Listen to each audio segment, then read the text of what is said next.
ഇന്ന് നമ്മുടെ ഇടയിൽ ഒരുപാട് പേരിൽ മിക്ക തരത്തിലുള്ള ജീവിതശൈലി രോഗങ്ങളും കൂടി വരികയാണ്. അതിനൊരു ബേസ് ആയിട്ടുള്ളൊരു കാരണം എന്ന് പറഞ്ഞിട്ടുണ്ടെങ്കിൽ നമ്മുടെ അമിതവണ്ണമാണ്. അപ്പോൾ എന്താണ് ഈ അമിതവണ്ണം, അല്ലെങ്കിൽ നമുക്ക് അമിതവണ്ണമുള്ളവർക്ക് അത് എങ്ങനെ കുറയ്ക്കാം, ഒരു ഹെൽത്തി ആയിട്ട് എങ്ങനെ കുറയ്ക്കാം എന്നൊക്കെ നമുക്ക് ഈ വീഡിയോയിലൂടെ നോക്കാം. ഞാൻ ഡോക്ടർ പ്രിയ, കലോഞ്ചി ഡയറ്റിലെ മെഡിക്കൽ ഓഫീസറാണ്.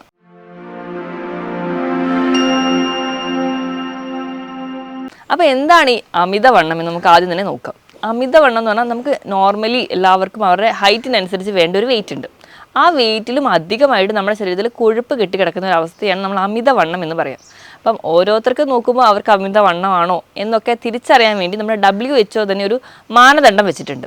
അപ്പോൾ അത് പ്രകാരം നമ്മൾ ബോഡി മാസ് ഇൻഡെക്സ് എന്നാണ് കാൽക്കുലേറ്റ് ചെയ്യുക. ബോഡി മാസ് ഇൻഡെക്സ് എങ്ങനെ കാൽക്കുലേറ്റ് ചെയ്യാം?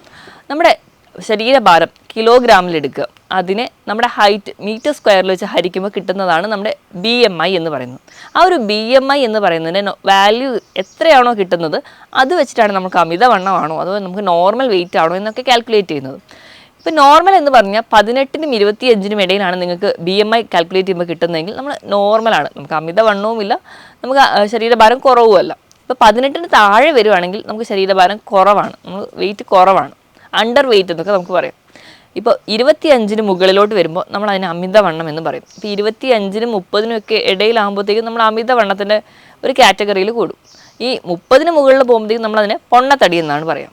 അപ്പം അമിതവണ്ണം ഉണ്ടാവാൻ പല കാരണങ്ങൾ കൊണ്ട് നമുക്ക് കാണാറുണ്ട്. അപ്പം നമുക്ക് ഒന്നെങ്കിൽ നമ്മൾ എന്തെങ്കിലും ഭക്ഷണം കഴിക്കുന്നതിൻ്റെ ഭാഗമായിട്ട് വരാം, അല്ലെങ്കിൽ മറ്റു പല രോഗത്തിൻ്റെ അടിസ്ഥാനത്തിൽ വരാം. അപ്പോൾ അമിതവണ്ണം ഉണ്ടാവാനുള്ള കാരണങ്ങൾ നമ്മൾ എക്സോജീനിയസ് എന്നും എൻഡോജീനിയസ് എന്നും ഡിവൈഡ് ചെയ്തിട്ടുണ്ട്.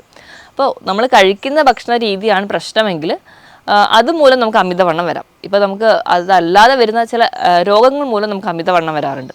ഇപ്പം കൊളസ്ട്രോൾ കൂടിയ ആൾക്കാർക്കോ അല്ലെങ്കിൽ PCOD പോലെയുള്ള കണ്ടീഷൻസിലൊക്കെ നമുക്ക് അമിതവണ്ണം പറയാറുണ്ട്. തൈറോയ്ഡ് ഹോർമോണിൻ്റെ ഡിസ്ഫങ്ഷൻ ഉള്ളവർക്ക് ഒരു PCODയുടെ കേസ് എടുക്കുമ്പം അമിതവണ്ണം PCOD എന്ന് പറഞ്ഞ ഒരു സൈക്കിൾ പോലെയാണ്. അമിതവണ്ണമുള്ളവർക്ക് PCOD ചാൻസ് ഉണ്ട്. അതുപോലെ തന്നെ PCOD വരുന്നതിൻ്റെ ഭാഗമായിട്ടും അമിതവണ്ണം വരുന്നവരും ഉണ്ട്. അപ്പോൾ ഇതൊരു സൈക്ലിക് പ്രോസസ്സാണ്. ഇപ്പോൾ ഇത് കൂടാതെ തന്നെ പാരമ്പര്യമായിട്ട് തന്നെ വണ്ണമുള്ളവർ, ഇപ്പോൾ നമ്മുടെ മാതാപിതാക്കൾക്കൊക്കെ വണ്ണം ഉണ്ടെങ്കിൽ അങ്ങനെ വണ്ണം വെക്കാറുള്ള ടെൻഡൻസി കൂടുതലാണ്. ഈ അമിതവണ്ണം എന്ന് പറയുമ്പോൾ നമുക്കൊരു സൗന്ദര്യ പ്രശ്നം മാത്രമായിട്ട് ഒതുങ്ങുന്നില്ല. ഒരുപാട് പേർക്ക് ആ ഒരു സൈഡിലാണ് കൂടുതൽ ടെൻഷനെങ്കിലും അതിനേക്കാളും ഏറ്റവും ഇമ്പോർട്ടൻ്റ് എന്ന് പറഞ്ഞാൽ ഇത് പല രോഗങ്ങൾക്കും കാരണമാവുന്നുണ്ട്. അപ്പോൾ അമിതവണ്ണമുള്ള ഒരാൾക്ക് മുട്ടുവേദനയാണ് കാരണമെങ്കിൽ നമുക്ക് ആ മുട്ടുവേദനയെ എത്രത്തോളം ചികിത്സിച്ചിട്ട് യാതൊരു ഫലവും കിട്ടില്ല. അവരുടെ വെയിറ്റാണ് അവിടെ കൺട്രോൾ ചെയ്യേണ്ടത്. അമിതവണ്ണമുള്ളവർക്കാണ് ഇപ്പം മിക്ക ജീവിതശൈലി രോഗങ്ങളുണ്ടാവുക. ഇപ്പോൾ ഡയബറ്റിസ് ആയിക്കോട്ടെ, കൊളസ്ട്രോള്, അതോടൊപ്പം തന്നെ BP കൂടി കൂടുതലായിട്ട് കാണും. അപ്പോൾ ഇവരെ ഒരു കൂടുതലായിട്ട് നിൽക്കുമ്പോൾ, അതായത് അമിതവണ്ണത്തോടൊപ്പം ഈ 3 രോഗങ്ങൾ ചേർന്ന് നിൽക്കുമ്പോൾ നമ്മൾ അതിനെ മെറ്റബോളിക് സിൻഡ്രോം എന്ന് പറയും. ഈ ഒരു കണ്ടീഷനിലൊക്കെ വന്നിട്ടുണ്ടെങ്കിൽ നമുക്ക് നമ്മുടെ ലൈഫ് ഭയങ്കര ബുദ്ധിമുട്ടാവും. കാരണം പല രോഗങ്ങൾ പെട്ടെന്ന് വരികയും അത് നമ്മുടെ ഹാർട്ട് കംപ്ലയിൻസിനോ അല്ലെങ്കിൽ മറ്റ് പല കണ്ടീഷൻസിന് വരികയും അത് കോംപ്ലിക്കേറ്റഡ് സ്റ്റേജിലോട്ട് പോവുകയും ചെയ്യും. ഇത് കൂടാതെ തന്നെ നമുക്ക് PCOD പോലുള്ള കണ്ടീഷൻ, ഇപ്പോൾ PCOD എന്ന് പറയുന്നൊരു കണ്ടീഷൻ നമ്മൾ എടുക്കുകയാണെങ്കിൽ ആ ഒരു സ്ത്രീകളിൽ അതുമൂലം ഇൻഫെർട്ടിലിറ്റി പോലെയുള്ള കണ്ടീഷൻസിലോട്ട് പോകാറുണ്ട്. ഇനി വെരിക്കോസ് വെയിൻ പോലെയുള്ള കണ്ടീഷൻസ് വരുന്നുണ്ട്. വെരിക്കോസ് വെയിൻ ഉണ്ടാവാൻ ഇവിടെ പറഞ്ഞ പോലെ അമിതവണ്ണം വരുന്നു, അതുപോലെ വെയിൻസിലുണ്ടാകുന്ന കംപ്രഷൻ, അങ്ങനെ നമുക്ക് അതിൻ്റേതായ ബുദ്ധിമുട്ടുകളുണ്ട്. ഇത് കൂടാതെ തന്നെ ഈ അമിതവണ്ണം നമുക്ക് മെൻ്റലി ഭയങ്കര ഇറിറ്റേറ്റഡ് ആയിരിക്കും. അത് കുറച്ചുകൂടി ഇൻട്രോവേർട്ട് ആയി പോവുകയും ആ ഒരു ഡിപ്രഷൻ പോലെയുള്ള കണ്ടീഷൻസിലോട്ട് പോകും. അപ്പോൾ എല്ലാ രീതിയിലും നോക്കിക്കഴിഞ്ഞാലും അമിതവണ്ണം ഭയങ്കര ബുദ്ധിമുട്ട് തന്നെയാണ്. അപ്പോൾ നമ്മൾ ഇത് എങ്ങനെ കുറയ്ക്കണം, അതാണ് നമുക്ക് എല്ലാവർക്കും അറിയേണ്ട കാര്യം. അപ്പോൾ അമിതവണ്ണം നമ്മൾ എങ്ങനെ കുറയ്ക്കണം നോക്കിക്കഴിഞ്ഞാൽ നമ്മുടെ ഏറ്റവും ബേസിക് ആയിട്ട് വേണ്ടതെന്ന് വെച്ച് കഴിഞ്ഞാൽ ഒരു ഡോക്ടറുടെ അല്ലെങ്കിൽ ഒരു ഡയറ്റീഷ്യൻ്റെ കൺസൾട്ടേഷൻ എടുക്കുകയാണ് വേണ്ടത്. നമ്മൾ ഒരുപാട് വീഡിയോസ് കാണുകയും അല്ലെങ്കിൽ ഒരുപാട് നെറ്റിലൂടെ നോക്കിയിട്ട് നമ്മുടെ ഇഷ്ടപ്രകാരം നമ്മളൊരു ഡയറ്റ് തുടങ്ങുന്നതിന് മുൻപ് ഏറ്റവും ആദ്യം വേണ്ടതെന്ന് പറഞ്ഞാൽ ഒരു ഡയറ്റീഷ്യനെ അല്ലെങ്കിൽ ഒരു ജനറൽ ഫിസിഷ്യനെ ഒക്കെ കണ്ടിട്ട് നമ്മുടെ ഹെൽത്ത് എങ്ങനെയാണോ അല്ലെങ്കിൽ നമ്മുടെ ഹെൽത്ത് ഓക്കെ ആണോ നോക്കിയിട്ട് വേണം നമ്മൾ എപ്പോഴും ഒരു ഡയറ്റ് പ്ലാൻ സ്റ്റാർട്ട് ചെയ്യാൻ. അപ്പോൾ അതിന് മുൻപായിട്ട് അപ്പോൾ നമ്മൾ എന്തൊരു ഡയറ്റ് എടുക്കുകയാണെങ്കിൽ അതിൻ്റെ മുൻപ് നമ്മുടെ നോർമൽ എല്ലാ വൈറ്റൽസും ഓക്കെ ആണോ നോക്കണം. നമ്മുടെ BP, നമ്മുടെ ഡയബറ്റീസിൻ്റെ ലെവൽ, അല്ലെങ്കിൽ നമുക്ക് ഷുഗർ ഉണ്ടോ, നമുക്ക് തൈറോയ്ഡ് പോലെ എന്തെങ്കിലും കണ്ടീഷൻസ് ഉണ്ടോ എന്നൊക്കെ നോക്കണം. കാരണം ഇങ്ങനെ എന്തെങ്കിലും രോഗങ്ങളുണ്ടെങ്കിൽ നമ്മൾ അത് ട്രീറ്റ് ചെയ്താൽ മാത്രമേ നമ്മുടെ വണ്ണം കുറയുള്ളൂ. ഇപ്പോൾ തൈറോയ്ഡ് ഹോർമോൺ ഡിസ്ഫങ്ഷൻ ഉള്ള ഒരാളാണെങ്കിൽ നമ്മൾ ഡയറ്റ് എടുത്തിട്ടുണ്ടെങ്കിൽ അവിടെ റിസൾട്ട് കിട്ടില്ല. അപ്പോൾ ആദ്യം നമ്മൾ ആ കണ്ടീഷൻ എന്താണെന്ന് നോക്കിയിട്ട് അതിനാദ്യം ട്രീറ്റ്മെൻറ്റ് എടുക്കണം. അതിനോടൊപ്പം തന്നെ നമ്മൾ ഡയറ്റ് എടുത്തു കഴിഞ്ഞാൽ കംപ്ലീറ്റ് ആയിട്ട് റിസൾട്ട് കിട്ടും. അപ്പോൾ മൊത്തത്തിലൊരു ഭക്ഷണം മാത്രം നിയന്ത്രിച്ചാൽ പോരാ, കൃത്യമായൊരു വ്യായാമം വേണം. നമ്മൾ എങ്ങനെയൊക്കെയെങ്കിലും നമ്മൾ കൃത്യമായ ഒരു സമയം കണ്ടെത്തണം വ്യായാമത്തിന് വേണ്ടിയിട്ട്. അപ്പം ആഴ്ചയിൽ ഒരു 5 ദിവസമെങ്കിലും ഒരു അരമണിക്കൂർ മുതൽ 3/4 മണിക്കൂർ വരെയെങ്കിലും ഏതെങ്കിലും തരത്തിൽ നമുക്ക് ഏത് തരത്തിലുള്ള വ്യായാമമാണെന്ന് നല്ലൊരു ഫിറ്റ്നസ്സോ സർട്ടിഫൈഡ് ആയിട്ടുള്ള ഫിറ്റ്നസ് ട്രെയിനറിൻ്റെ അടുത്തോ അല്ലെങ്കിൽ നമ്മുടെ ഒരു ഡോക്ടറെ അടുത്തോ കൺസൾട്ടൻറ്റിൻ്റെ അടുത്തോ ചോദിച്ചതിന് ശേഷം കൃത്യമായിട്ട് വ്യായാമം കൂടി ഉണ്ടെങ്കിൽ നമുക്ക് ഈസി ആയിട്ട് വെയിറ്റ് കുറയ്ക്കാൻ പറ്റും. ഇപ്പോൾ ഒരു 100 കിലോ ഉള്ള ഒരാൾക്കാണെങ്കിൽ ഒരു 65 കിലോ വരെയെങ്കിലുമൊക്കെ സുഖമായിട്ട് കുറയ്ക്കാൻ നമുക്ക് ഈ ഒരു ഡയറ്റിലൂടെ തന്നെ ചെയ്യാൻ പറ്റും. അപ്പോൾ നമ്മൾ ആദ്യം ഈ വൈറ്റൽസ് ഒക്കെ ചെക്ക് ചെയ്തു, എല്ലാം നോർമൽ ആണെന്ന് ഉറപ്പ് വരുത്തി കഴിഞ്ഞാൽ നമ്മുടെ ഫുഡ് ഹാബിറ്റ്സ് ഒക്കെ തന്നെ മാറ്റണം. അപ്പോൾ ഫുഡിൽ ഏറ്റവും ആദ്യം നമ്മൾ കട്ട് ചെയ്യാൻ പറയുക എപ്പോഴും ഒരു ഷുഗറിൻ്റെ ലെവൽ, അതുപോലെ തന്നെ ഉപ്പിൻ്റെ ലെവൽ. അപ്പോൾ നമ്മൾ കംപ്ലീറ്റ്ലി ഷുഗർ കുറയ്ക്കണം. ഷുഗർ കുറയ്ക്കുന്നതിനോടൊപ്പം തന്നെ അന്നജത്തിൻ്റെ അളവ് നല്ലപോലെ കുറയ്ക്കും. കംപ്ലീറ്റ്ലി അത് ഒഴിവാക്കാൻ പറ്റുകയാണെങ്കിൽ അത് ഏറ്റവും നല്ലത്. അപ്പോൾ അന്നജം എന്ന് പറഞ്ഞാൽ നമ്മൾ കഴിക്കുന്ന ചോറ്, ചപ്പാത്തി, ആട്ടയുടെ പ്രൊഡക്ട്സ്, അങ്ങനെ എല്ലാത്തിലും നമ്മൾ ഇപ്പോൾ കഴിക്കുന്ന ബ്രെഡ് ആയിക്കോട്ടെ, ബണ്ണായിക്കോട്ടെ, എല്ലാം കാർബോഹൈഡ്രേറ്റ് ആണ്. അപ്പോൾ അത് കംപ്ലീറ്റ്ലി കുറയ്ക്കുക. ഇനി അടുത്ത് നമ്മൾ ഫാറ്റിൻ്റെ അളവ് കുറയ്ക്കണം. നമ്മൾ എക്സസ് ആയിട്ട് കഴിക്കുന്ന ഫാറ്റ്, അതായത് ഒരുപാട് ഫ്രൈഡ് ഫുഡ് കഴിക്കുക, ഒരുപാട് ടിൻഡ് ഫുഡ് കഴിക്കുക, പ്രോസസ്ഡ് ഫുഡ് കഴിക്കുക. അപ്പോൾ മധുരം കുറയ്ക്കുക എന്ന് പറയുമ്പോൾ പഞ്ചസാര മാത്രമല്ല, ചായയിലോ കാപ്പിയിലോ പഞ്ചസാര കുടിക്കാതിരിക്കുക അല്ലെങ്കിൽ ആഡ് ചെയ്യാതിരിക്കുന്നവരാണെങ്കിൽ അത് മാത്രം അവോയ്ഡ് ചെയ്താൽ പോരാ. നമ്മൾ കഴിക്കുന്ന എല്ലാ ബേക്കറി ഐറ്റംസിലും മധുരം കുറച്ചുകൂടി ഇരട്ടിപ്പിക്കാൻ വേണ്ടിയിട്ട് ഫ്രക്ടോസ് ആണ് ആഡ് ചെയ്യുന്നത്. അത് നമ്മുടെ ഗ്ലൂക്കോസിനേക്കാളും അല്ലെങ്കിൽ നമ്മൾ നോർമൽ ഷുഗറിനേക്കാളും ഇരട്ടി ദോഷം ചെയ്യുന്നതാണ്. അപ്പോൾ ഹൈ ഫ്രക്ടോസ് കോൺ സിറപ്പാണ് മിക്ക വസ്തുക്കളിൽ ആഡ് ചെയ്യുന്നത്. അതുകൊണ്ടാണ് ഇന്ന് മറ്റ് പല ജീവിതശൈലി, ഇപ്പോൾ യൂറിക് ആസിഡിൻ്റെ പ്രശ്നങ്ങളായിക്കോട്ടെ, ഫ്രക്ടോസിൻ്റെ കൂടുതൽ ഉപയോഗം കൊണ്ടാണ് ഫാറ്റി ലിവർ പോലെയുള്ള കംപ്ലയിൻസ് ഒക്കെ ഉണ്ടാകുന്നത്. അപ്പോൾ അതൊക്കെ കൺട്രോൾഡ് ആവുക.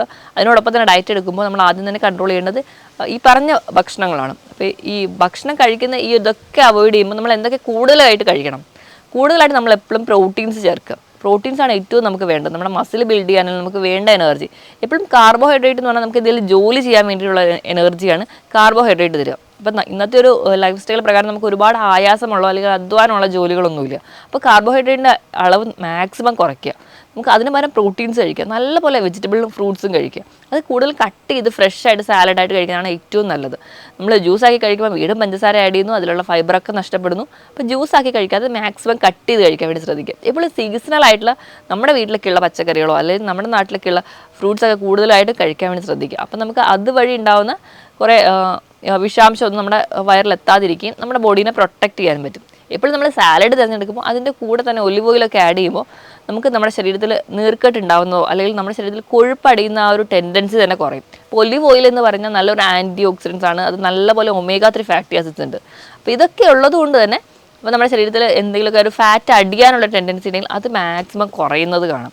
അപ്പം ഭക്ഷണത്തിൽ ഈ ഒരു രീതിയിലൂടെ മാറ്റും. ഇപ്പം നമ്മൾ ഒരു ഫുഡ് കഴിക്കുന്ന ഒരു പാറ്റേൺ എടുക്കുകയാണെങ്കിൽ, ഇപ്പം നോർമലി നല്ലപോലെ ഹെവി ആയിട്ട് ഫുഡ് കഴിക്കുന്ന ഒരാളാണെങ്കിൽ ഒറ്റയടിക്ക് ഇതെല്ലാം കട്ട് ചെയ്യാൻ നമുക്ക് പാടായിരിക്കും. അപ്പോൾ നമ്മുടെ പ്ലേറ്റിനെ തന്നെ ഒന്ന് സെറ്റ് ചെയ്യുക എന്ന് നോക്കുമ്പോൾ നോർമലി ഒരു പ്ലേറ്റ് എടുക്കുകയാണെങ്കിൽ അതൊരു ഹാഫ് പോർഷൻ നമ്മൾ പ്രോട്ടീനിലോട്ട് കൊണ്ടുവരും. പ്രോട്ടീൻ നമ്മൾ പയർ, കടല, പരിപ്പ്, ഇറച്ചി, മീൻ, മുട്ട, ഇതെല്ലാം പ്രോട്ടീൻസിൽ വരും. വെജിറ്റബിൾ ആയിക്കോട്ടെ അല്ലെങ്കിൽ നോൺ വെജ് ആയിക്കോട്ടെ, പ്രോട്ടീൻസ് അര ഭാഗമെങ്കിലും പ്രോട്ടീൻസ് തന്നെ കഴിക്കുക. ഒരു 1/4 ഭാഗം വെജിറ്റബിൾസിനും ഫ്രൂട്ട്സിനും കൊടുക്കുക. ബാക്കി ഒരു 1/4 ഭാഗം മാത്രം, അത് ഒരു പിടി ചോറൊക്കെ മാക്സിമം ആ ഒരു കുറച്ചുകൊണ്ട് വരുന്ന ആദ്യ ഘട്ടത്തിൽ നമുക്ക് കഴിക്കാവുന്നതാണ്. എപ്പോഴും കഴിക്കുന്നുണ്ടെങ്കിൽ തന്നെ ഒരു കുത്തരി തിരഞ്ഞെടുക്കാൻ വേണ്ടി നോക്കുക. കാരണം അതിലൂടെ നമുക്ക് കുറച്ച് ഫൈബർ കിട്ടുമല്ലോ. അപ്പം അത് കഴിഞ്ഞ് നോർമലി അത് കുറച്ചുകൊണ്ട് വരും. ഇപ്പം ചോറിന് പകരം ചപ്പാത്തി കഴിക്കുന്നവരാണെങ്കിൽ 1-2 ചപ്പാത്തിയൊക്കെ ആദ്യ സമയങ്ങളിൽ കഴിക്കാം. കാലക്രമേണ കാർബോഹൈഡ്രേറ്റിൻ്റെ ലെവൽ നല്ലപോലെ കുറച്ചുകൊണ്ട് വരാൻ നിങ്ങൾ ശ്രമിക്കണം. അപ്പോൾ ഒരുപാട് ആൾക്കാരും പറയാറുള്ളതാണ്, ഡയറ്റ് ചെയ്യണമെന്ന് ഭയങ്കര ആഗ്രഹമുണ്ട്, വെയിറ്റ് കുറയ്ക്കാൻ ഭയങ്കര ആഗ്രഹമുണ്ട്, പക്ഷേ എനിക്ക് വിശപ്പ് കൺട്രോൾ ചെയ്യാൻ പറ്റുന്നില്ല, ഭക്ഷണം കുറയ്ക്കുമ്പോഴത്തേക്കും ഭയങ്കരമായിട്ട് വിശക്കുന്നു എന്നുള്ളത്. അപ്പോൾ നമുക്ക് ഈ ഒരു അമിതവണ്ണം ഉണ്ടാവാനുള്ള ഒരു മെയിൻ കാരണം എന്ന് പറഞ്ഞാൽ നമ്മൾ വിശക്കാതെ തന്നെ ഭക്ഷണം കഴിക്കുക എന്നുള്ളതാണ്. നമുക്ക് ഇന്നൊക്കെ എന്ന് പറഞ്ഞു കഴിഞ്ഞാൽ പട്ടിണിയൊന്നുമില്ല, ധാരാളം ഭക്ഷണം കഴിക്കാനുണ്ട്. അപ്പോൾ നമ്മൾ ഇടയിൽ ഇങ്ങനെ ഭക്ഷണം കഴിച്ചുകൊണ്ടേയിരിക്കും. ഇതാണ് പ്രത്യേകിച്ച് വലിയ ജോലിയൊന്നുമില്ല, ഒരു സെഡൻറ്ററി ലൈഫും കൂടിയായിരിക്കും. അതാണ് നമുക്ക് അമിതവണ്ണം ഉണ്ടാവാനുള്ള കാരണം. അപ്പോൾ നമ്മൾ കൃത്യമായിട്ട് ഭക്ഷണം കഴിക്കാൻ വേണ്ടി ഒരു ടൈം ടേബിൾ സെറ്റ് ചെയ്യുക. കൃത്യമായിട്ട് ഇപ്പോൾ നമ്മൾ 3 മീലാണ് നമ്മൾ മെയിനായിട്ടുള്ള 3 മീലാണ് നമ്മൾ മലയാളികൾ കൂടുതലായിട്ട് കഴിക്കുക. രാവിലത്തെ ബ്രേക്ക്ഫാസ്റ്റ്, ഉച്ചത്തെ ലഞ്ച്, രാത്രിത്തെ ഡിന്നർ. അപ്പോൾ ഈ മീൽസിനെ കട്ട് ചെയ്തിട്ട് പല തവണകൾ കുറച്ചുകൂടെ കൂട്ടുക, ക്വാണ്ടിറ്റി കുറച്ചുകൂടെ കുറയ്ക്കുക, നല്ല ക്വാളിറ്റിയുള്ള ഭക്ഷണവും കഴിക്കുക. എങ്കിൽ ഡയറ്റ് ചെയ്യാൻ നമുക്ക് ഈസി ആയിരിക്കും. അപ്പോൾ നമ്മൾ ഇടയിൽ രാവിലത്തെ ബ്രേക്ക്ഫാസ്റ്റ് കഴിഞ്ഞ് ഒരു 11 മണിക്ക് ചെറിയൊരു സ്നാക്ക് ടൈം കൊടുക്കുക. അത് കഴിഞ്ഞ് ഉച്ചയ്ക്കത്തെ ലഞ്ച്, വൈകുന്നേരം ഒരു ടീ ടൈം കൊടുക്കുക, അതിന് കഴിഞ്ഞിട്ട് ഒരു ഡിന്നർ. അപ്പോൾ നമ്മൾ ഈ 11 മണിക്കത്തെയും വൈകിട്ടത്തെയും ആ ഒരു ഇതെന്ന് പറഞ്ഞിട്ടുണ്ടെങ്കിൽ നമ്മൾ എപ്പോഴും ഒരു ജങ്ക് ഫുഡാണ് കൂടുതലായിട്ട് കഴിക്കുക. അതിന് പകരം അത് കുറച്ചുകൂടി ഹെൽത്തി ആക്കാൻ വേണ്ടി ആ ഒരു 11 മണിക്കും നമ്മളതുപോലെ വൈകിട്ട് 4 മണിക്കും കഴിക്കുന്നത് എപ്പോഴും ഒരു നട്ട്സോ ഒരു ബൗൾ സാലഡോ ആ ഒരു രീതിയിലേക്ക് മാറ്റുക. ഇനി നിങ്ങൾക്ക് എത്ര ഭക്ഷണം കഴിച്ചിട്ട് നിങ്ങൾക്ക് വിശക്കുന്നു അല്ലെങ്കിൽ നിങ്ങൾക്ക് ഡയറ്റ് ചെയ്യാൻ പറ്റുന്നില്ല എന്നൊക്കെ ഉണ്ടെങ്കിൽ നിങ്ങൾ ഈ ഇടയിൽ കഴിക്കുന്ന ഭക്ഷണം കുറച്ചുകൂടെ ഫൈബർ റിച്ച് ആയിരിക്കും, അല്ലെങ്കിൽ കുറച്ചുകൂടെ വാട്ടർ കണ്ടൻ്റ് ഉള്ള ഫുഡുകൾ കഴിക്കുക. എങ്കിൽ നിങ്ങൾക്ക് വിശപ്പ് കുറച്ചും കൂടി കുറയും. ഇപ്പോൾ നമ്മൾ ക്യുക്കമ്പറൊക്കെ, നമ്മൾ സാലഡ് വെള്ളരിയൊക്കെ കൂടുതലായിട്ട് കഴിക്കാൻ പറയുന്നതിന് ഒരു വലിയ കാരണം എന്ന് പറഞ്ഞിട്ടുണ്ടെങ്കിൽ ഇത് ധാരാളം ഫൈബേഴ്സ് ഉണ്ട്, ധാരാളം തന്നെ വെള്ളത്തിൻ്റെ അളവും നമുക്ക് ഉണ്ട്. അതുകൊണ്ട് തന്നെ നമ്മുടെ മെറ്റബോളിക് ആക്ടിവിറ്റി ഒക്കെ പെട്ടെന്ന് തന്നെ കൂട്ടി നമ്മുടെ ആ ഒരു ഫാറ്റ് ബേൺ ചെയ്ത് കഴിയുന്നത് കാണാം. അപ്പോൾ കൂടുതൽ സാലഡൊക്കെ കഴിക്കാൻ പറയുന്നത് ഇതുകൊണ്ട് തന്നെയാണ്. അപ്പോൾ ഇങ്ങനെയൊക്കെ ഒരു ഭക്ഷണം മാറ്റുകയാണ്. അതുപോലെ തന്നെ നമ്മൾ ഭക്ഷണം കഴിക്കുന്നതിന് മുൻപ് ഒന്നോ രണ്ടോ മുട്ട കഴിക്കുകയാണ്. ഇപ്പോൾ നമ്മൾ ഉച്ചത്തെ ഒരു ഭക്ഷണം കുറച്ച് ഹെവി ആയിട്ട് കഴിക്കുന്ന ആൾക്കാരാണെങ്കിൽ ഡയറ്റിൻ്റെ തുടക്കത്തിൽ നമ്മൾ ഒന്നോ രണ്ടോ മുട്ട ഭക്ഷണത്തിന് കുറച്ച് മുൻപായിട്ട് കഴിക്കുക, അല്ലെങ്കിൽ ഒരു ബൗൾ സാലഡ് കഴിക്കുക, ഒരു 2 ഗ്ലാസ് വെള്ളം കുടിക്കുക. ഇങ്ങനെ ഏതെങ്കിലും ഒരു മെത്തേഡ് എടുക്കുകയാണെങ്കിൽ നമുക്ക് അത്രയ്ക്കൊന്നും ആ ഒരു ഉച്ച സമയത്ത് വിശക്കില്ല. അപ്പോൾ അങ്ങനെ വിശപ്പ് കുറയുമ്പോൾ നമ്മൾ എടുക്കുന്ന ഫുഡിൻ്റെ ക്വാണ്ടിറ്റി കുറയും. അങ്ങനെ നമുക്ക് നല്ല പോലെ തന്നെ നമ്മുടെ വെയിറ്റ് കുറയുന്നതായിട്ട് കാണാൻ പറ്റും. ഇനി ഇതിനോടൊപ്പം തന്നെ കൃത്യമായിട്ടൊരു വ്യായാമം കൂടി വേണം. വ്യായാമം നമ്മുടെ ബോഡിക്ക് പറ്റുന്നത്, അല്ലെങ്കിൽ നമ്മുടെ ഫിസിക്കൽ ആക്ടിവിറ്റിക്ക് പറ്റുന്ന രീതിയിലുള്ള വ്യായാമം തിരഞ്ഞെടുക്കുക. അത് ഏത് തരത്തിലുള്ള വ്യായാമമാവും. ഇനിയിപ്പോൾ വ്യായാമത്തിനൊന്നും സമയമില്ലാത്തവരാണ് എന്ന് എല്ലാവരും തന്നെ പറയാറുണ്ട്. അപ്പോൾ അങ്ങനെ പറയുമ്പോൾ അവർക്ക് എന്തെങ്കിലും എയറോബിക് എക്സസൈസുകളോ അല്ലെങ്കിൽ വീട്ടിൽ തന്നെ നമ്മുടെ റൂമിനുള്ളിൽ നിന്ന് ഒരു പാട്ടിട്ട് ഡാൻസ് ചെയ്യുകയാണെങ്കിൽ തന്നെ അത് തന്നെ ഏറ്റവും നല്ലൊരു വ്യായാമമാണ്. അവിടെ തന്നെ ഒരുപാട് ഫാറ്റ് ബേൺ ചെയ്യുന്നുണ്ട്. അപ്പോൾ അങ്ങനെയുള്ള എയറോബിക് എക്സസൈസുകൾ നിങ്ങൾക്ക് ചെയ്യാം. ഇതൊന്നും അല്ലെങ്കിലും ഇപ്പോൾ ഇതൊന്നും ചെയ്യാൻ പറ്റാത്തവരാണെങ്കിൽ നിങ്ങൾ രാവിലെ ജോലിക്ക് പോകുമ്പോൾ ലിഫ്റ്റിന് ഡിപ്പെൻഡ് ചെയ്യുന്നുണ്ടെങ്കിൽ അതിന് പകരം നിങ്ങൾ സ്റ്റെയർ യൂസ് ചെയ്യുക. അതുപോലെ തന്നെ നമ്മൾ ഫോണിലൊക്കെ ഒരുപാട് നേരം സംസാരിക്കുന്ന ആൾക്കാരാണെങ്കിൽ നടന്നുകൊണ്ട് ഫോൺ ചെയ്യുക. ഇപ്പം നമുക്ക് എല്ലാവർക്കും അറിയാം, അപ്പോൾ നമുക്ക് ഫാൻ വർക്ക് ചെയ്യണമെങ്കിലോ TV വർക്ക് ചെയ്യണമെങ്കിൽ എല്ലാം റിമോട്ട് കൺട്രോളാണ്. അപ്പോൾ മാക്സിമം ഈ ഒരു ടൈമിലെങ്കിലും കുറച്ചെങ്കിലും നടക്കാൻ വേണ്ടിയിട്ട് റിമോട്ട് കൺട്രോളിനെ ഡിപ്പെൻഡ് ചെയ്യാതെ നമ്മൾ നടന്ന് പോയി സ്വിച്ച് ഓഫ് ചെയ്യുകയൊക്കെ ചെയ്യാൻ ശ്രമിക്കുക. ഇങ്ങനെയെങ്കിലും കുറച്ചെങ്കിലും ഒരു വ്യായാമം ഉണ്ടായി കഴിഞ്ഞാൽ ഒരു പരിധി വരെ നമ്മുടെ ഫാറ്റൊക്കെ ബേൺ ചെയ്യുന്നത് കാണാൻ പറ്റും. ഇനി ഈ ഒരു പറഞ്ഞ രീതിയിലുള്ള വ്യായാമം, ഈ പറഞ്ഞ രീതിയിലുള്ള ഫുഡ് കൺട്രോളൊക്കെ ചെയ്യുക. അതിനോടൊപ്പം തന്നെ ചെറിയ ടിപ്സുകൾ പറഞ്ഞുതരാം. അതിൽ ഒന്നാമത്തേതുണ്ടെങ്കിൽ ചെറുനാരങ്ങ ആണ് നമ്മൾ യൂസ് ചെയ്യുന്നത്. നമുക്ക് പെട്ടെന്നൊരു ഫംഗ്ഷൻ വരുമ്പോൾ വെയിറ്റ് കുറയ്ക്കാനൊക്കെ ആണെങ്കിൽ നമ്മുടെ ചെറുനാരങ്ങ ഭയങ്കര യൂസ്ഫുള്ളാണ്. പക്ഷേ നമ്മൾ യൂസ് ചെയ്യേണ്ട രീതി എങ്ങനെയാണെന്ന് നോക്കാം. 1 ലിറ്റർ വെള്ളം എടുക്കുക, അതിലേക്ക് ഒരു ചെറുനാരങ്ങ, ചെറിയ ചെറുനാരങ്ങയാണെങ്കിൽ ഒന്ന്, വലുതാണെങ്കിൽ ഒരു പകുതി എടുക്കുക, നല്ലപോലെ പിഴിഞ്ഞ് അതിനോടൊപ്പം തന്നെ ഇഞ്ചി കൂടി ചതച്ചിടുക. നമ്മളിത് രാവിലെ വെറും വയറ്റിൽ കുടിക്കാം. പക്ഷേ അസിഡിറ്റി പോലെയുള്ള പ്രശ്നങ്ങളുള്ളവരാണെങ്കിൽ രാവിലെ വെറും വയറ്റിൽ കുടിക്കേണ്ട, പല തവണകളിലായിട്ട് ഒരു ദിവസം കുടിക്കുക. ആഴ്ചയിൽ ഒരു 3 ദിവസമെങ്കിലും ഇങ്ങനെ ചെയ്യുകയാണെങ്കിൽ നമുക്ക് വെയിറ്റ് ഗെയിൻ നല്ല പോലെ കുറയുന്നതായിട്ട് കാണാൻ പറ്റും. കാരണം ഇത് ഫാറ്റ് ബേൺ ചെയ്യാനും നമ്മുടെ മെറ്റബോളിക് ആക്ടിവിറ്റി ഒക്കെ കൂടുന്നതായിട്ട് കാണാം. ഇത് പെട്ടെന്നുണ്ടാകുന്ന ഒരു വെയിറ്റ് ലോസിന് വേണ്ടിയിട്ട് മാത്രം ഡിപ്പെൻഡ് ചെയ്യുക. കണ്ടിന്യൂസ്ലി ഇത് യൂസ് ചെയ്യുന്നത് അത്ര നല്ലതല്ല. നമുക്ക് അസിഡിറ്റി പോലെയുള്ള പ്രശ്നങ്ങൾ ഉണ്ടാവാനുള്ള ചാൻസ് വളരെ കൂടുതലാണ്. ഇനി രണ്ടാമത് പറഞ്ഞാൽ ജീരകം ഇട്ട് തിളപ്പിച്ച വെള്ളം. അപ്പോൾ നമ്മളൊരു 250 ml, അതായത് 1/4 ലിറ്ററോളം വെള്ളം എടുക്കുക, ഒരു നുള്ളി ജീരകം ഇട്ട് നല്ലപോലെ തിളപ്പിച്ച് ആ വെള്ളം നമ്മൾ സ്ഥിരമായിട്ട് കുടിക്കുകയാണെങ്കിൽ ഇത് നമ്മുടെ ഫാറ്റ് ബേൺ ചെയ്യാൻ സഹായിക്കും. ജീരകത്തിൽ തൈമോൾ എന്ന് പറയുന്നൊരു കണ്ടന്റ് ഉണ്ട്. ഈ തൈമോൾ എന്ന് പറയുന്ന കണ്ടന്റ് നമ്മുടെ പാൻക്രിയാസിൻ്റെ ആക്ടിവിറ്റി സ്റ്റിമുലേറ്റ് ചെയ്യും. അപ്പോൾ നമ്മുടെ വെയിറ്റ് കുറയും. ഇപ്പം നമുക്ക് ഡയബറ്റീസ് പോലെയുള്ള പ്രശ്നമുള്ളവരാണെങ്കിൽ അതും നല്ല രീതിയിൽ കൺട്രോൾ ആവാൻ പറ്റുന്നൊരു ഡ്രിങ്കാണിത്. അപ്പോൾ നമുക്ക് ഇത് ഡിപ്പെൻഡ് ചെയ്യാം. ഇനി മൂന്നാമതായിട്ട് സിനമാൾഡിഹൈഡ് കണ്ടന്റ് ഉള്ള കറുകപ്പട്ട ഇട്ട് തിളപ്പിച്ച വെള്ളം കുടിക്കാം. അപ്പോൾ കറുകപ്പട്ട നിങ്ങൾക്ക് ഒന്നുകിൽ പൊടിയായിട്ട് ഒരു നുള്ള ആഡ് ചെയ്ത്, അല്ലെങ്കിൽ ചെറിയ രീതിയിൽ ഒരു കഷ്ണം ആഡ് ചെയ്ത് നല്ലപോലെ വെള്ളം തിളപ്പിച്ച് അത് നിങ്ങൾക്ക് ദിവസവും മാറി മാറി കുടിക്കാവുന്നതാണ്. അപ്പോൾ ഈ ഒരു സിനമാൾഡിഹൈഡ് എന്ന് പറയുന്ന കണ്ടന്റ് ഫാറ്റ് ബേൺ ചെയ്യാൻ നല്ല ഒരു മാർഗ്ഗമാണ്. അപ്പോൾ നമ്മുടെ എക്സസൈഡ് വരുന്ന ഫാറ്റ് അത് കുറയ്ക്കുന്നുണ്ട്. അതുപോലെ തന്നെ അതിൻ്റെ ഒരു എൻസൈമാറ്റിക് ആക്ടിവിറ്റി മൂലം നമ്മുടെ ശരീരത്തിൽ ഫാറ്റ് ഡിപ്പോസിറ്റ് ചെയ്യാനുള്ള ടെൻഡൻസി ഉണ്ടെങ്കിൽ അതും കുറയുന്നതായിട്ട് കാണാൻ പറ്റും. ഇനി നാലാമതായിട്ട് ആപ്പിൾ സിഡർ വിനെഗർ. ഇതും അസിഡിറ്റി പോലെയുള്ള പ്രശ്നമുള്ളവർക്കാണെങ്കിൽ കണ്ടിന്യൂസ്ലി യൂസ് ചെയ്യുന്നത് അത്ര നല്ലതല്ല. ഇനി അല്ലാത്ത ആൾക്കാരാണെങ്കിൽ 150 ml വെള്ളം എടുത്തിട്ട് അതിലേക്ക് 1 teaspoon apple cider vinegar add ചെയ്യുക, നല്ലോണം മിക്സ് ചെയ്തിട്ട് നിങ്ങൾക്ക് രാവിലെ വെറും വയറ്റിൽ കുടിക്കാം. പക്ഷേ അസിഡിറ്റി പോലെയുള്ള പ്രശ്നമുള്ളവരാണെങ്കിൽ ഇത് യൂസ് ചെയ്യാതിരിക്കുക. ഇത് നിങ്ങൾക്ക് ഇടയിലൊക്കെ കുടിക്കാവുന്നതാണ്. അങ്ങനെ ചെയ്ത് കഴിഞ്ഞാലും നിങ്ങൾക്ക് ഒരു പരിധി വരെ ഫാറ്റ് ബേൺ ചെയ്യുന്നത് കാണാം. പക്ഷേ കണ്ടിന്യൂസ്ലി ഇതൊക്കെ യൂസ് ചെയ്യുമ്പോൾ നമ്മുടെ ഇനാമൽ, നമ്മുടെ പല്ലിന് ചെറിയ കേട് വരാനൊക്കെയുള്ള ചാൻസുകളുണ്ട്. അപ്പോൾ മാക്സിമം ഇടയിൽ ഇപ്പോൾ ആഴ്ചയിൽ 3 ദിവസമോ അങ്ങനെയൊക്കെ മാറി മാറി നിങ്ങൾ കുടിക്കുന്നത് ഒരു പരിധി വരെ നിങ്ങളുടെ ഫാറ്റ് ബേൺ ചെയ്യും, നിങ്ങളുടെ വെയിറ്റ് കുറയുന്നതായിട്ടും കാണാൻ പറ്റും.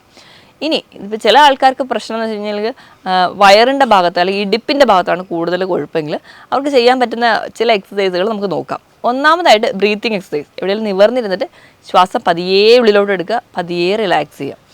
ഒന്നാമത്തെ ബ്രീത്തിങ് എക്സസൈസാണ്. ഇനി രണ്ടാമത്തെ ആണെങ്കിൽ നമുക്ക് എവിടെയെങ്കിലും സ്റ്റഡി ആയിട്ട് തന്നെ ഇരിക്കുക, സ്റ്റഡി ആയിട്ട് എടുത്തിട്ട് ശ്വാസം നല്ലപോലെ ഉള്ളിലേക്ക് വലിച്ചെടുക്കുക, എന്നിട്ട് കുറച്ച് നേരം ശ്വാസം ഹോൾഡ് ചെയ്യുക. അപ്പോൾ നമ്മുടെ വയറ് നല്ലപോലെ ടൈറ്റ് ആവും. അതുകൊണ്ട് തന്നെ ആ ഒരു ഏരിയയിലെ മസിൽസൊക്കെ കുറച്ചുകൂടെ വർക്ക് ചെയ്യുന്നതിൻ്റെ ഭാഗമായിട്ട് അവിടുത്തെ ഫാറ്റ് ബേൺ ചെയ്തു. അതിൻ്റെ ഭാഗമായിട്ട് നമുക്ക് ആ ഒരു ഏരിയയിൽ മസിൽസ് കുറയുന്നതിന് അല്ലെങ്കിൽ ആ ഒരു വർക്ക് കാരണം അവിടുത്തെ ഫാറ്റ് ബേൺ ചെയ്യുന്നത് കൊണ്ട് തന്നെ ആ ഒരു ഏരിയയിൽ തടി കുറയുന്നതായിട്ട് കാണാൻ പറ്റും. ഇനി ഒരു 15 സെക്കൻഡൊക്കെ ഇങ്ങനെ ഹോൾഡ് ചെയ്തിടുക, പിന്നെ റിലാക്സ് ചെയ്യുക, നോർമൽ ബ്രീത്തിങ്ങിലോട്ട് വരിക. ഒരു 15 തവണയെങ്കിലും ഇതേ പ്രോസസ്സ് തന്നെ കണ്ടിന്യൂ ചെയ്യുക, പിന്നെ നോർമൽ ബ്രീത്തിങ്ങിലോട്ട് വരിക. അത് കഴിഞ്ഞ് വീണ്ടും ഒരു 15ൻ്റെ സെറ്റ് എടുക്കുക. അങ്ങനെ ഒരു 30 തവണയെങ്കിലും ഒരു ദിവസം ചെയ്യുന്നത് നമ്മുടെ ആ ഒരു വയറിൻ്റെ ഭാഗത്തുള്ള കൊഴുപ്പ് അഴിയുന്നതിന് കാരണമാകും. ഇനി മൂന്നാമത്തേത് നമുക്ക് പ്ലാങ്ക് ചെയ്യുക. പ്ലാങ്ക് എക്സസൈസ് ചെയ്യുമ്പോഴും ആ ഒരു വയറിൻ്റെ ഏരിയയിൽ ഉണ്ടാകുന്ന മസിൽസൊക്കെ എൻഗേജ്ഡ് ആവുന്നതുകൊണ്ട് അവിടുത്തെ ഫാറ്റ് പെട്ടെന്ന് ബേൺ ചെയ്യുന്നതാണ്. ഈ തരത്തിലുള്ള വ്യായാമങ്ങൾ ചെയ്യുക. പറഞ്ഞ രീതിയിൽ എന്തെങ്കിലും ഒരു ജോഗിങ്ങോ അല്ലെങ്കിൽ നീന്തൽ അല്ലെങ്കിൽ നമുക്ക് സൈക്ലിങ് ഇങ്ങനെ എന്തെങ്കിലുമുള്ള വ്യായാമങ്ങൾ കൂടി ചെയ്യുകയാണെങ്കിൽ നമ്മുടെ ഫാറ്റ് പെട്ടെന്ന് ബേൺ ചെയ്യും. അതോടൊപ്പം തന്നെ ഈ പറഞ്ഞ രീതിയിലൊക്കെ ഒരു കൃത്യമായ ഒരു ഡയറ്റീഷ്യൻ്റെ അണ്ടറിൽ തന്നെ നിങ്ങൾ ഡയറ്റ് ഒരു കൃത്യമായ ഒരു ചാർട്ടിലൂടെ തന്നെ ഡയറ്റ് കൂടി എടുക്കുകയാണെങ്കിൽ നല്ല രീതിയിൽ വെയിറ്റ് കുറയും. വെയിറ്റ് കുറഞ്ഞു കഴിഞ്ഞാൽ തന്നെ മിക്ക രോഗങ്ങളെ നമുക്ക് കൺട്രോളോട് കൊണ്ടുവരാനും പറ്റും. നമ്മൾ മെഡിസിൻസിനെ ഡിപ്പെൻഡ് ചെയ്ത് പല രോഗങ്ങൾക്കും പല രീതിയിലുള്ള മെഡിസിൻസിൻ്റെ കൺട്രോളോട് പോകുന്നതിൻ്റെ മുൻപ് നമുക്ക് ഈ പറഞ്ഞ രീതിയിൽ നമ്മുടെ ലൈഫ് സ്റ്റൈൽ മോഡിഫൈ ചെയ്യുകയാണെങ്കിൽ ഹെൽത്തി ആയിട്ട് ഇരിക്കാൻ പറ്റും. ഞാൻ ഈ പറഞ്ഞ കാര്യത്തിൽ എന്തെങ്കിലും ഡൗട്ട് ഉണ്ടെങ്കിൽ താഴെ കാണുന്ന നമ്പറിൽ കോൺടാക്ട് ചെയ്യുക. മറ്റൊരു ഹെൽത്ത് ടോപ്പിക്കുമായിട്ട് വീണ്ടും കാണുന്നവരെ നന്ദി.